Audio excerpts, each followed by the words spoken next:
ఆంధ్రప్రదేశ్ గ్రామ వార్డు సచివాలయ ఉద్యోగులకు సంబంధించి ప్రభుత్వం కొత్తగా హేతుబద్ధీకరణ మార్గదర్శకాలను జారీ చేసింది.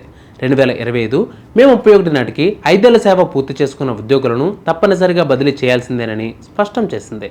ప్రభుత్వం స్పష్టం చేసిన మరో ముఖ్యాంశం, ఏ ఉద్యోగికైనా సొంత మండలం లేదా గ్రామంలో పోస్టింగ్ ఇవ్వకూడదు. భార్యాభర్తలు ఇద్దరు సచివాలయ ఉద్యోగులుగా ఉన్నట్లయితే ఒకే ప్రాంతంలో పోస్టింగ్ కోసం వారికి ప్రాధాన్యం ఇవ్వనుంది. బదిలీ ప్రక్రియకు గడువు జూన్ 30. గ్రామ వార్డు సచివాలయ ఉద్యోగులు బదిలీ ప్రక్రియను జూన్ 30 లోపు పూర్తి చేయాలని ప్రభుత్వం ఆదేశించింది. క్లస్టర్లుగా విభజన చేయనుంది ప్రభుత్వం. కొత్త విధానం పౌర సేవలను మరింత సమర్థవంతంగా అందించేందుకు గ్రామ వార్డు సచివాలయాలను క్లస్టర్లుగా విభజించే పనిలో ప్రభుత్వం పడింది. అంతేకాక ఉద్యోగుల రెగ్యులరైజేషన్ ప్రక్రియ కూడా బదిలీలతో సమాంతరంగా జరగనుంది. సచివాలయ ఉద్యోగుల సంఖ్య కొత్త పద్ధతి ఎలా ఉందో చూద్దాం.